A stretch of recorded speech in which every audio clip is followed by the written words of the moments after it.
Olá, essa é a gravação de resolução do exercício sob tensão normal e vamos ao enunciado dessa questão. A figura abaixo tem largura constante de 35 milímetros e espessura de 10 milímetros. Determina a tensão normal média máxima da barra quando submetida ao carregamento mostrado e tem a restrição da barra por seus respectivos carregamentos. Já de cara, a gente consegue saber qual é o objetivo da questão. Determinar a tensão normal média máxima.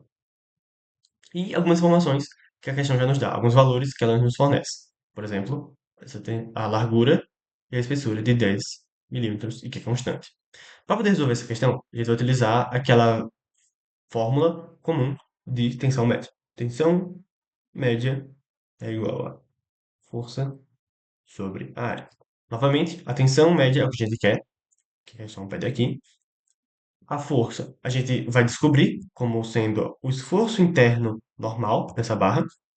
E a área a gente consegue descobrir por meio dos valores que a questão nos forneceu. Indo para a área, a gente tem o seguinte. Aqui tem uma representação não necessariamente em escala de como seria a seção transversal dessa barra, na qual a gente tem uma largura de 35 e uma espessura de 10 milímetros.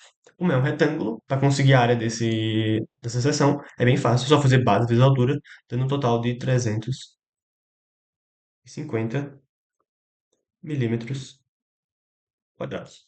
Entretanto, para poder ficar um pouco mais próximo do SI, nesse caso aqui eu vou converter esses milímetros quadrados para metros quadrados, fazendo então com que essa seção fique como 3,5 vezes 10 a menos 4 metros quadrados. Mais para frente eu vou explicar por que que eu utilizei a notação científica, porque é uma coisa que eu acho que é mais fácil, mas não é necessariamente obrigatório você fazer assim, né?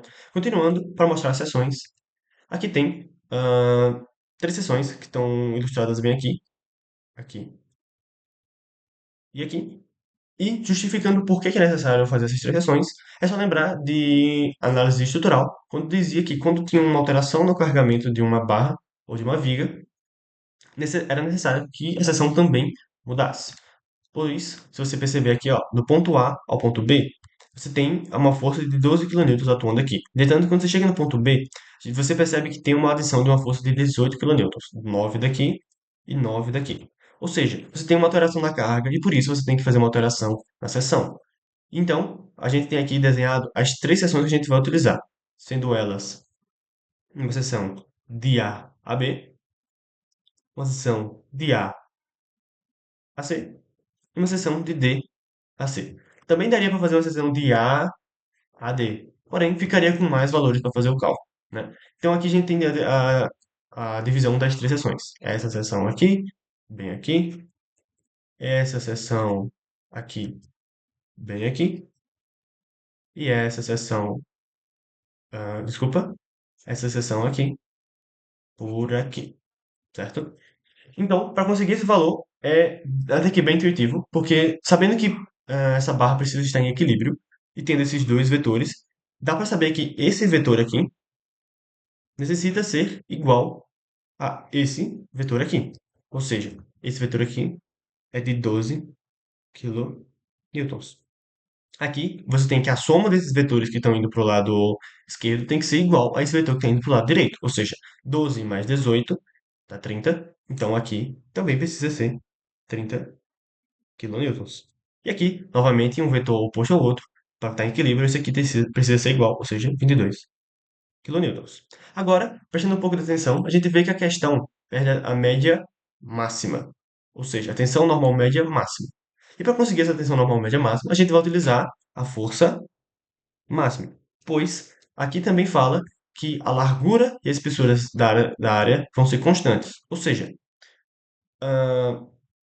se a área da transversal não varia, o que vai variar e fazer com que essa tensão média seja máxima ou mínima vai ser essa força que está atuando, ou seja, nesse caso, essa de 30 kilonewtons. Com essas informações, a gente já consegue encontrar o valor final da questão, colocando mais ou menos assim. A tensão média equivale a 30 kilonewtons sobre 3,5 vezes 10 a menos 4 metros quadrados, que dá aproximadamente Deixa eu ver aqui. 8,571 vezes 10 a quarta quilonewtons por metro quadrado. A gente sabe que quilonewtons por metro quadrado, né, é o equivalente a quilopascal. Então, eu consigo já escrever como quilopascal. Mas antes disso, vendo aqui que tem um 10 a 4, e por isso que eu utilizei notação científica, eu também sei que 1 quilopascal vezes 10 a terceira equivale a 1 megapascal. Por isso, eu consigo fazer essa conversão daqui para esse valor final aqui, de 85, opa, 85,7 MPa. Encontrando então o valor final dessa questão. A tensão média máxima, né, dessa barra, que vai acontecer mais ou menos por aqui. Espero que tenham entendido e qualquer coisa, se tiverem uma dúvida, podem mandar lá no fórum. É isso.